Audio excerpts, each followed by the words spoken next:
बिस्मिल्लाहिर्रहमानिर्रहीम, अस्सलाम वालेकुम। मैं हूं मखदूम शहाबुद्दीन पीर। 20 अक्टूबर 2025 का आगाज हो चुका है और अब भारत ने बाज़ाब्ता तौर पर ऑपरेशन सिंदूर 2.0 की धमकियां देने के बाद और पिछले 2-3 हफ्ते से भारत की तरफ से प्रोवोकेटिव स्टेटमेंट्स, इश्ताल दिलाने वाले बयानात के बाद बाज़ाब्ता तौर पर भारत ने ऑपरेशन सिंदूर 2.0 का ऐलान कर दिया है।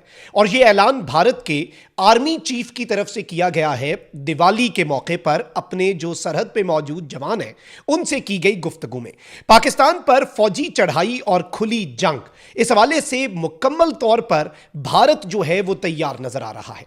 और अब कड़ियों से कड़ियां मिलाएं, अफगान तालिबान और तालिबानी रिजीम, टीटीपी, बीएलए, इन सब की कार्रवाइयां पाकिस्तान को मसरूफ रखने का एक पूरा इनका मंसूबा, अब वो चीजें जो हैं वो समझ आना शुरू हो गई हैं जो पिछले 3 से 4 महीने से हम आपको समझा रहे हैं या फिर आपके सामने एनालिसिस कर रहे हैं कि भाई दिस इज इंडियाज मोटिव। क्योंकि डायरेक्ट जंग में वो फेंटा खा चुका है, तो अब वो चाहता है कि उसे तो वक्त मिले पाकिस्तान के खिलाफ कोई बड़ा सरप्राइज देने की तैयारी का, लेकिन पाकिस्तान कहीं और मसरूफ रहे। अब अपनी तरफ से उन्हें लगता है कि हमने पाकिस्तान को अच्छा खासा मसरूफ रखा, टीटीपी बीएलए के हमलों में 10 गुना इजाफा हुआ, फिर अफगानिस्तान की तालिबानी रिजीम के साथ जो कुछ पाकिस्तान के तनाजे बने, अब उन्हें लग रहा है कि this is the right time. और वैसे भी बिहार और बंगाल का इलेक्शन वो भी बहुत इंपॉर्टेंट है। लेकिन उससे पहले अगर अभी तक आपने इस वीडियो को लाइक नहीं किया तो लाइक जरूर कर दें, कॉमेंट सेक्शन में पाकिस्तान जिंदाबाद का नारा जरूर लगाएं और यह नारा इस कदर शदीद हो कि मगरबी और मशरकी दोनों साइड्स पे जो बॉर्डर के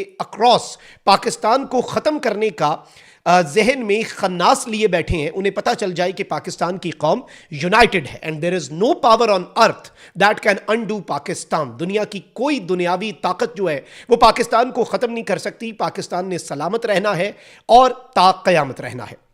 नाज़रीन किराम, इस वक्त सिचुएशन को अगर हम समझें तो मुकम्मल तौर पर भारत जो है, और वैसे भी भारत के अंदर यह कहा जाता है सरहदों पर बहुत तनाव है, क्या कुछ पता तो करो चुनाव है क्या। और भारतीय फौज जो है उसकी हिंदुत्वताइजेशन, उसकी पॉलिटिसाइजेशन बहुत ज्यादा बढ़ चुकी है और वो एग्जैक्टली नरेंद्र मोदी की पॉलिटिक्स को बढ़ावा देने, बीजेपी और आरएसएस के नजरियात को बढ़ावा देने के अलावा उसका और कोई काम नहीं है।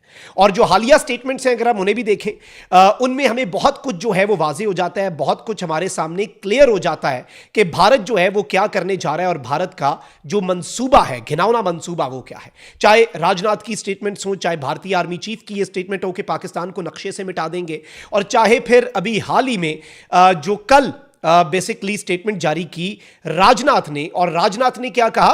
राजनाथ ने कहा कि भाई पाकिस्तान का हर कोना जो है वो हमारे निशाने पर आ चुका है ब्रह्मोस मिसाइल की वजह से, और हमने ब्रह्मोस मिसाइल की जो खेप है, जो इन्वेंट्री है वो बढ़ा दी है, खेप तैयार कर ली है और अब हम जंग के लिए तैयार हैं।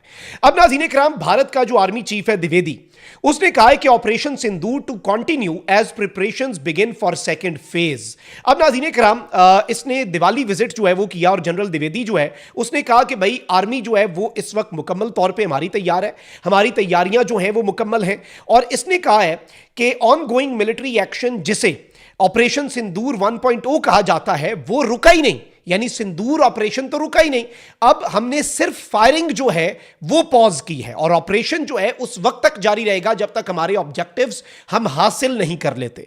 फिर नाज़रीन किराम, ही फर्दर कंफर्म्ड, और ये द न्यू इंडियन एक्सप्रेस कह रहा है, he further confirmed that the Indian army is actively preparing for a potential Sindoor 2.0। यानी उसने कंफर्मेशन दे दी है कि भारतीय फौज इस वक्त अपनी तैयारियां मुकम्मल किए बैठी है और अपनी तैयारियों को फाइनलाइज कर रही है कि सिंदूर 2.0 वो कर दे और उसे लॉन्च कर दे। और इस सब के अंदर इसने एग्जैक्ट जो बात कही नाज़रीन इकराम, वो पाकिस्तान सेंट्रिक थी। और ये जो दिवाली के हवाले से बॉर्डर विजिट्स कर रहा है अपने ट्रूप्स का गालिबन जज्बा बढ़ाने के लिए, और राजनाथ की स्टेटमेंट को देखें जिसमें वो ब्रह्मोस मिसाइल की खेप पर खड़ा होकर, जो नई एक खेप तैयार हुई है उस पर वो कह रहा है कि पाकिस्तान का हर कोना हमारे निशाने पर है। इस स्टेटमेंट का मतलब क्या है? ये बेसिकली इनडायरेक्टली ये कहना चाह रहा है कि जी अफगान बॉर्डर वाली साइड भी हमारे निशाने पर है और अफगान तालिबान की जो तालिबानी रिजीम है उसकी भी जो चीज स्टेटमेंट सामने आई है। और मुल्ला याकूब ने जो एक मरतबा फिर ड्यूरेंट लाइन, सीज फायर हो गया, सारी चीजें हो गई, 25 तारीख को फिर तुर्की में मिलना है, लेकिन ड्यूरेंट लाइन के हवाले से जो उसकी स्टेटमेंट है उस स्टेटमेंट को पाकिस्तान ने बहुत कंसर्न के साथ नोट किया है और इनकी नीयत का जो फितूर है, यानी अब ये बरमला कह रहे हैं अभी हम तैयार नहीं है, अभी हमारे अंदर इतनी सकत नहीं है, अभी हमारे अंदर इतनी हिम्मत नहीं है, लेकिन जब हम तैयार हुए तो हम जाएंगे, हम अटक पुल तक जाएंगे, हम अफगानिस्तान की टेरिटरी बढ़ाएंगे, हम केपी और बलोचिस्तान। अब भारत जो है वो इन्हें यूज कर रहा है आला कार के तौर पर, और भारत जो है उसने इस सारे सिनेरियो में, इवन ये जिस रात अफगान तालिबान ने अनप्रोवोक्ड फायरिंग की पाकिस्तान की बॉर्डर चेक पोस्टों पर, अमृतसर से भारत के 6 तैयारे जो है फाइटर जेट्स, पूरा स्क्वाडन एक साथ उड़ा। हम यहां पे मॉनिटर कर रहे होते हैं, हमने सियालकोट और इस्लामाबाद की फ्लाइट्स को डाइवर्ट कर दिया, हमारे JF-17 थंडर तैयारे और J-10Cs जो हैं उन्होंने उड़ान भरी। भारत को मैसेज मिल गया कि भाई दे आर रेडी, उनके तैयारे जैसे उड़े थे वैसे ही वापस चले गए, कि ये ना हो। वैसे भी इन्होंने 6 तैयारे ही उड़ाए, ये गालिबन 6-0 का रिपीट टेलीकास्ट चाहते थे। लेकिन इंटरेस्टिंगली उसके बाद जब दूसरी झड़प हुई, उस झड़प के दौरान इन्होंने क्वाडकॉप्टर भेजे सर्वेलेंस के लिए पाकिस्तान के बॉर्डर के ऊपर, LOC के ऊपर, जो पाकिस्तान ने मार गिराए। खैर वो अटैक के लिए नहीं थे, वो सर्वेलेंस के लिए थे। यानी उसमें 2 फायदे इन्हें नजर आते हैं। एक ये कि अगर वो ड्रोन जो क्वाडकॉप्टर जो है वो वीडियो फुटेज बना के वापस आ जाए तो इन्हें इंफॉर्मेशन मिल जाती है। अगर वो मारा जाए तो इन्हें यह समझ लग जाता है कि इस जगह पे जी इनकी बॉर्डर की पोस्ट जो है वो एक्टिव है और इस जगह से ये तैयार बैठे हुए हैं, और उन्हें तैयारियों का अंदाजा हो जाता है। और अब ये जो भारत का आर्मी चीफ है, इसकी स्टेटमेंट को अगर हम एनालाइज करें तो हमें यह बात बहुत क्लियरली समझ आ रही है कि भारत इस वक्त किसी भी लम्हे सिंदूर 2.0 कर सकता है। और वैसे भी इस वक्त नरेंद्र मोदी का पॉलिटिकल सर्वाइवल जो है वो भी इसी के ऊपर डिपेंडेंट है। बीजेपी और RSS भारत पर से अपना कंट्रोल नहीं छोड़ सकते, वो इस डूबती हुई कश्ती में से नरेंद्र मोदी को उठाकर बाहर फेंक सकते हैं। और इसीलिए उन्होंने मोदी को टाइम दिया कि भाई यू हैव टू कंप्लीट सिंदूर 2.0 इस तरीके से फौज से करवाओ कि भाई हम शायद कोई ये कम से कम नैरेटिव बना सकें कि हम जीते हैं। जीते ना भी, कम से कम कुछ ऐसा मवाद हमें जरूर दो, क्योंकि सिंदूर में तो कुछ ऐसी इन्हें ऑप्शन ही नहीं ना मिला। पूरी दुनिया मजाक उड़ा रही है। आज के दिन तक ट्रंप ऑलमोस्ट 59 टाइम्स इनका मजाक उड़ा चुका है, इनके तैयारे गिरने की तस्दीक कर चुका है। अच्छा, अब इस सब के अंदर नरेंद्र मोदी को कहा गया अगर तुम ये नहीं कर पाते तो योगी आदित्यनाथ जो है he is ready as your replacement, हम उसे तुम्हारी रिप्लेसमेंट के तौर पर ले आएंगे, क्योंकि हम भारत के ऊपर से ये जो हिंदुत्वा के जो सियासी नजरियात हैं उनके तहत बनाई गए जो हमारी हुकूमत और आइडियोलॉजी है उसका शिकंजा भारत पर से हम छोड़ नहीं सकते। और लेकिन कांग्रेस जो है वो इस चीज को एक्टिवली यूज कर रही है। नरेंद्र मोदी का जो भुरकस निकल रहा है रोजाना की बुनियाद पे ट्रंप के आगे सरेंडर, ट्रंप ने कह दिया, मोदी ने कहा मैं तेल ही नहीं खरीदूंगा, इंडिया उधर का भी नहीं रहा, इधर का भी नहीं रहा, डिप्लोमेटिकली ये नीचे आ गए, मिलिटरली जलीलो रुस्वा हो गए, इकोनॉमिकली इनके ऊपर प्रॉब्लम्स ही प्रॉब्लम्स हैं। तो जाहिर बात है अब इन सारी चीजों से नजर हटाने का एक ही तरीका है, और वो तरीका हमें कम से कम इस तरीके से नजर आ रहा है कि भारत जो है वो पाकिस्तान के खिलाफ कोई एडवेंचर करे। पाकिस्तान मुकम्मल तौर पे तैयार है।